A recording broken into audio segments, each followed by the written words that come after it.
كل امتی معافا الا المجاهرین. د ما امت والا هر ګناه د معاف کېدلو قابل دی، خو د هغه سړي ګناه نه معاف کېږي چې کوم ګناه کوي او په څرګند دی کوي. په دې میاشت کې الله ډېر برکتونه او رحمتونه خپل خاص بندګانو دپاره جمع کړي دي، او د رحمتونو نعمتونو دروازې کلو کړي دي. څه کله د میاشتې په وجه باندې الله په مسلمانانو رحمتونه نازلوي، برکتونه نازلوي او هر قسم نعمت الله ورته ورسوي. نو د دې خبرې مقصد دا شو چې الله د روژې په وجه باندې په موږ مسلمانانو باندې ډېر لوی احسان کړی. دا د انسان یو عادت یو فطرت دی چې کله یو انسان بل انسان سره ښېګړه کوي، احسان ورسره کوي، نو دی بل باندې بیا لازم دي چې د هغه والا خیال وساتي. نو خوش قسمته دي هغه خلک چې دغې بختورې میاشتې والا قدر وکړي، دغه میاشتې والا ادب او احترام وکړي.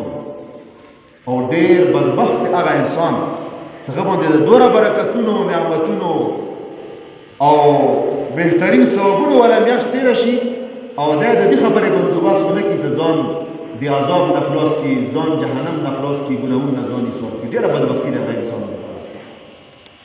نو زما محترمو، چې کله یو انسان په بل انسان باندې احسان کوي، هغه بیا دا تمه لري چې دې سره ما دوره ښېګړې دي، دې سره ما دوره احسان کړی، نو پکار دی چې دا ما ته ټیم راکړي، دا د ما ادب او احترام وکړي، زه چې څه غواړم دا ما سره کم از کم ومني. دا انسانان مو یو بل نه دا تمه لري. همداسې روژه هم دی، دې روژې په وجه باندې الله موږ باندې احسان کوي، برکتونه رحمتونه نازلوي. نو دا روژه هم موږ دا غواړي، دا تمنا لري چې دغه بنده بیا د ما ادب وکړي، د ما احترام وکړي، ما ته ټیم راکړي. دې روژې ته ټیم ورکول څه شی دي؟ د دې ادب او احترام کول څه شی دي؟ دا خو یو وجود نه دی چې موږ ته ټیټ اسک شو، خو هر هغه شی چې الله په دې روژې کې کولو دپاره حکم کړی دی، دغه کولو کوشش وکړو. خو هر هغه شی چې الله او د الله رسول منع کړی دی، هغه نه ځانونه ماني. د عبادت خیال وساتو، پابندي وکړو، ذکر او اذکار وکړو. داسې نه چې سبعینه بیګي پورې موږ نیمه ورځ په خوب باندې تېرو او نیمه ورځ په منډو دړو باندې تېره کړو. دې کې بیا موږ نفلونه هم ونه شي، از ذکر او اذکار هم ونه شي، تلاوت هم ونه شي. نو دغه د ما محترم مناسبه خبره نه دی.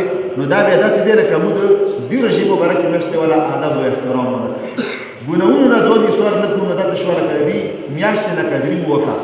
دا نه دی چې یو انسان نه ګناه نه کېږي، هر انسان ګناهګار دی. خو هغه انسان چې هغه ګناه کوي او د ګناه احساس ورسره شته دی او دا ذهن کې پرته دی خبره چې زه ګناه کوم، دا زه جرم کوم او ګناه نه بعد دا بیا الله نه مفهوم غواړي، نو دغه انسان بیا په کامیابي باندې روان دی. یو ورځ به داسې راشي چې الله به دغه ګناهونو نه ایسروي، توفیق به ورته ورکوي.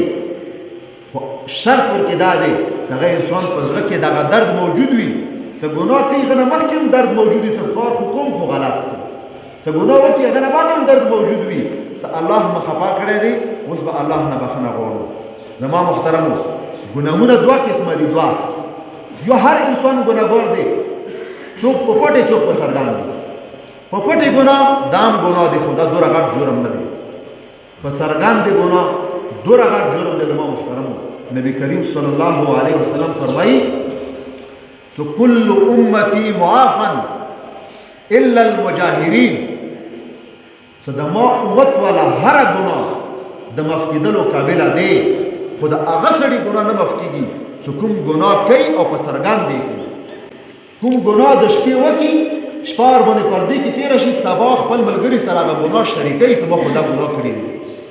خو داسې عجیبه خبره نه ده، دا موږ تاسو ټولو جامو کې داسې کسان موجود دي. د ګناه کار موږ په جامې کوو، په برملای کوو، د ګناه کار موږ په شریکې کوو. هر دویم کس که موږ خبر نشي دی خبرول غواړو، په فخر سره ورته وایو موږ خدای دا ګناه کار وکړو.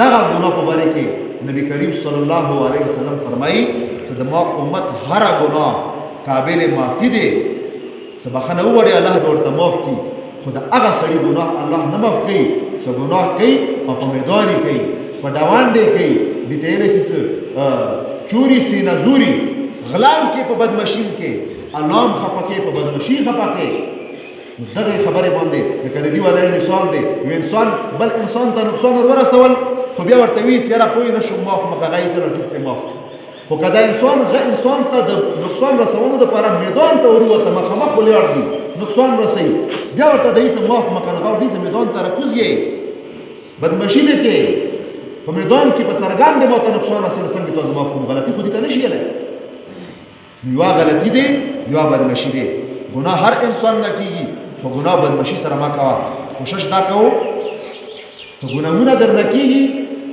په پټې باندې هر انسان نه ګناه کېږي الله نه بخښنه غواړو هغه ګناه بل انسان سره مه شریکوو دا به مبارکه میاشت دی د برکتونو والا څه په دې برکتونو کې دې رحمتونو کې الله موږ ته پوره اصرار وکړي الله دې تاسو ټولو ته په دې خبرو باندې عمل کولو توفیق نصیب کړي